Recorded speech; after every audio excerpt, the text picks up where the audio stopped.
Taste the Daily.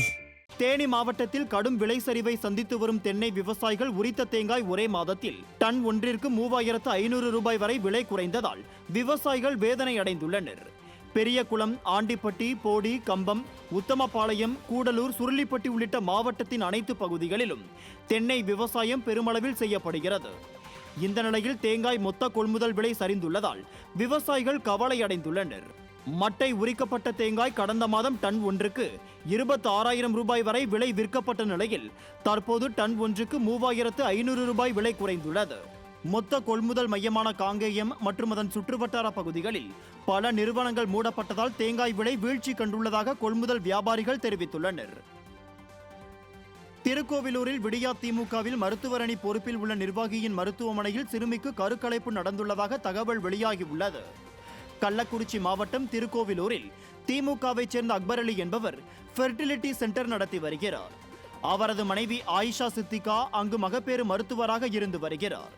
இந்த நிலையில் இந்த மருத்துவமனையில் 17 வயது சிறுமிக்கு கருக்கலைப்பு நடத்தப்பட்டதாகவும் அப்போது அந்த சிறுமிக்கு அதிகளவு இரத்தப்போக்கு ஏற்பட்டதாகவும் கூறப்படுகிறது.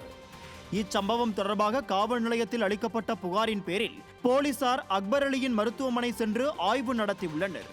விடியா திமுக மருத்துவர் அணி நிர்வாகி நடத்தும் மருத்துவமனையில் நடந்த இச்சம்பவம் திருக்கோவிலூர் பகுதியில் பெரும் பரபரப்பை ஏற்படுத்தியுள்ளது. மதுரை நாகமலை புதுக்கோட்டை அருகே உள்ள காமராஜர் பல்கலைக்கழக பெண்கள் விடுதிக்குள் குடிபோதையில் மர்ம நபர் ஒருவர் உள்ளே புகுந்ததால் பரபரப்பு ஏற்பட்டது. மதுரை மாவட்டம் நாகமலை புதுக்கோட்டை பகுதியில் மதுரை காமராஜர் பல்கலைக்கழகத்தின் தங்கும் விடுதியில் நூற்றுக்கணக்கான மாணவிகள் உள்ளனர். இந்த நிலையில் இரவு நேரத்தில் குடிபோதையில் இருந்த நபர் ஒருவர் பெண்கள் தங்கும் விடுதிக்குள் திடீரென நுழைந்துள்ளார். அதை பார்த்த மாணவிகள் கூச்சலிட்டதால் காவலாளிகள் ஓடிச் சென்று அவரை மடக்கி பிடித்தனர். அப்போது அந்த நபர் தான் தெரியாமல் வந்துவிட்டதாக கூறி மன்னிப்பு கேட்டுள்ளார். இது தொடர்பாக புகார் அளிக்கப்பட்ட நிலையில் போலீசார் அவரை கைது செய்தனர். விடியா திமுக ஆட்சியில் மாநிலம் முழுவதும் குடிபோதையில் குற்ற சம்பவங்கள் அதிகரித்து வரும் நிலையில் இச்சம்பவம் நடந்திருப்பது குறிப்பிடத்தக்கது. கள்ளக்குறிச்சி கள்ளச்சாராய வழக்கில் முக்கிய குற்றவாளிகளான 11 பேர் பலத்த போலீஸ் பாதுகாப்புடன் நீதிமன்றத்தில் ஆஜர்படுத்தப்பட்டனர்.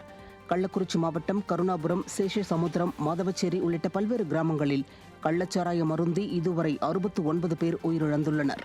இந்த விவகாரத்தில் முக்கிய குற்றவாளிகளான கண்ணுக்குட்டி என்கின்ற கோவிந்தராஜ், விஜயா, தாமோதரன் உள்ளிட்ட 11 பேரையும் 5 நாட்கள் காவலில் எடுத்து விசாரிக்க சிபிசிஐடி போலீசார் கள்ளக்குறிச்சி குற்றவியல் நீதிமன்றத்தில் மனு தாக்கல் செய்தனர்.